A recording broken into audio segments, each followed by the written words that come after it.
इस वक्त की ब्रेकिंग न्यूज, रूस के विदेश मंत्री का एक बड़ा बयान दरअसल आया सामने। यूएनजीए के मंच से रूस का बड़ा ऐलान। भारत का रूस से तेल खरीदना अमेरिका के राष्ट्रपति को इतना चुभा कि उन्होंने भारत पर 50% टैरिफ लगा दिया। अब रूस ने भारत को लेकर ऐसा बयान दिया है जो ट्रंप की नींद उड़ा देगा। मेरे पाकिस्तानियों, आज इंटरनेशनल लेवल पे बड़ी डेवलपमेंट हुई है और मैं आपको एक क्लिप अभी सुनाता हूँ, इससे आपको पता चलेगा कि क्या हुआ है। खेल में एक ट्विस्ट तब आता है, फॉरेन मिनिस्ट्री के ऑफिशियल स्पोक्सपर्सन ये बयान जारी करते हैं। तो पुतिन ने अमेरिका को एक्सपोज कर दिया है। पूरी अमेरिका टैरिफ की डर्टी गेम इंडिया के साथ खेलता है और बोलता है कि मैं इंडिया को इस वजह से बिटवीन द लाइन लेके आना चाहता हूं या बिलो द लाइन लेके आना चाहता हूं क्योंकि ये रशिया से तेल खरीदता है, सस्ता तेल खरीदता है और रशिया इसके बदले में हथियार खरीदता है। लेकिन जाते पुतिन ने एक मास्टर स्ट्रोक दे मारा है और इतने स्माइली फेस के साथ कि उसके बाद ट्रंप का चेहरा ऐसे बुझ गया जैसे चिराग को सुबह की रोशनी में बुझा दिया जाता है। ये कहना पुतिन का सिर्फ और सिर्फ इंडिया के सपोर्ट में था। This year, my colleague, I spoke to him yesterday, Subramanian Jaishankar, well, he will visit Russia, I will visit India. We hold regular exchanges. And I heard, I'm not even asking what is going to happen to our trade relations, our oil. I don't ask our Indian colleagues this. They are perfectly capable of making these decisions for themselves. के राष्ट्रीय हितों का पूरा सम्मान करते हैं। प्रधानमंत्री नरेंद्र मोदी इन राष्ट्रीय हितों को बढ़ावा देने के लिए जो विदेश नीति अपना रहे हैं, हम उसका पूरा सम्मान करते हैं। हमारे बीच बड़े स्तर पर नियमित संपर्क बना रहता है। भारत और अमेरिका या भारत और किसी अन्य देश के बीच जो स्थितियां उत्पन्न होती हैं, मैं उन्हें भारत और रूस के रिश्तों का मानदंड नहीं मानता। हमारे बीच एक रणनीतिक साझेदारी है, लंबे समय से हम इसे रणनीतिक साझेदारी कहते हैं। वहीं रूस के विदेश मंत्री यही नहीं रुके, उन्होंने जयशंकर की तारीफ करते हुए कहा, सार्वजनिक रूप से मेरे मित्र जयशंकर ने पहले भी इस तरह के सवाल पर कहा था कि अगर अमेरिका हमें अपना तेल बेचना चाहता है तो हम उसकी शर्तों पर चर्चा करने के लिए तैयार हैं, लेकिन हम दूसरे देशों से, चाहे रूस से हो या किसी और से, क्या खरीदते हैं ये हमारा अपना निजी मामला है। इसका भारत अमेरिका एजेंडे से कोई लेना देना नहीं है और मेरा मानना है कि ये एक बेहद सराहनीय जवाब है।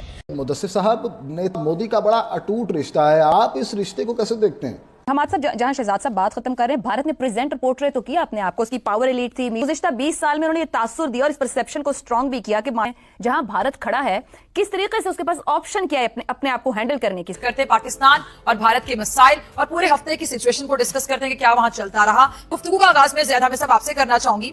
अभी कुछ देर पहले मैं एक ब्रेकिंग न्यूज पढ़ रही थी कि वज़ीर आज़म साहब कह रहे हैं कि भारत से भी मुज़ाकरात हो सकते हैं, लेकिन हम तमाम हमसाया ममालिक के साथ अपने ताल्लुकात बेहतर कर रहे हैं, जो कि करने भी चाहिए। बहुत अच्छी चीज है, बड़ी पॉजिटिव चीज है। लेकिन भारत के साथ आप कि वाकई मुज़ाकरात का ऊंट किसी करवट बैठेगा इवन इलेक्शन के बाद भी, अगर हम बात करें ज्यादा में सर।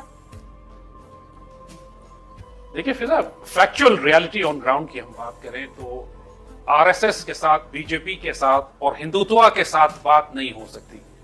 They are rabbits. इनकी एक एक्सट्रीमिस्ट आइडियोलॉजी है, ये ज़ायनिस्ट हैं, ये फैशिस्ट हैं। आप हिटलर के साथ कैसे निगोशिएट कर सकते थे? आप टीटीपी के, तहरीके तालिबान के खवारिज के साथ किस तरह निगोशिएट कर सकते हैं? आप आरएसएस के रैबिट्स के साथ, इन फैशिस्ट के साथ, इन नाजीज के साथ पूरे इंडिया से मुसलमानों को खत्म करने की बात कर रहे हैं। दे आर टॉकिंग अबाउट स्वपन स्वामी बात कर रहा है कि पाकिस्तान को 4 हिस्सों में तोड़ना पड़ेगा। नरेंद्र मोदी बात करता है कि बलूचिस्तान पाकिस्तान के हाथ से निकल जाएगा। अभी जिस किस्म की हॉस्टिलिटी इन्होंने पाकिस्तान के खिलाफ की, जो वॉर थ्रेशोल्ड पर दूर पूरा रीजन चला गया, इस माइंडसेट के साथ how can you negotiate peace? We can have permanent ceasefire but we can not have any peace. ये रियलिटी है पाकिस्तान इंडिया रिलेशनशिप की, क्योंकि पाकिस्तान की रियासत को इन्होंने तस्लीम ही नहीं किया। ये एक रिलीफ एफर्ट है कि जो ट्रंप की पॉलिसीज़ हैं, जिस तरह वो इम्पैक्ट कर रही हैं इंडिया को, टैरिफ लगाना इंडिया के ऊपर, तो वो इसलिए रशिया के ये रिलीफ इस चीज़ को स्ट्रेंथन कर देगा कि इंडिया अपनी मल्टीपोलैरिटी की इंगेजमेंट के अमेरिका के बगैर भी बाकी कंट्रीज से वो इंगेज रहे, उस चीज़ को स्ट्रेंथन करेगा। वो इसलिए नहीं कि अगर अमेरिका ने लगा दिया तो अब इंडिया होपलेस है, इंडिया अब कुछ नहीं कर सकता। अब देखो, इंडिया और रशिया की कोई दोस्ती 2 दिन की नहीं है। इंडिया और रशिया की जो 1971 में उन्होंने फ्रेंडशिप एग्रीमेंट भी साइन किया, और बहुत ज़्यादा इंडिया की जो डिफेंस इंडस्ट्री है, इंडिया की बाकी इशूज, हाँ, डिपेंड करती है और हमेशा से वो हेल्प करते रहे हैं। तो इंडिया हमें, इनकी एक हिस्ट्री रही है नॉन अलाइंड की, तो ये चीज़ बहुत ज़्यादा इंपॉर्टेंट है कि इंडिया के अंदर हमेशा से एंटी अमेरिकनिज्म रहा है, क्योंकि पाकिस्तान अमेरिका का ब्लॉक रहा है कोल्ड वार के अंदर। उसी इंडिया कभी भी अमेरिका के आगे सक्कम नहीं करेगा। उसकी इंदिरा गांधी जब 1971 में ईस्ट पाकिस्तान को तोड़ा तो उसके बाद कहती है कि हमने 1000 साल गुलामी का बदला ले लिया, हमने 2 नेशन थ्योरी को बे ऑफ बंगाल में गर्क कर दिया। इन लोगों के ऊपर एक इंफीरियोरिटी कॉम्प्लेक्स है।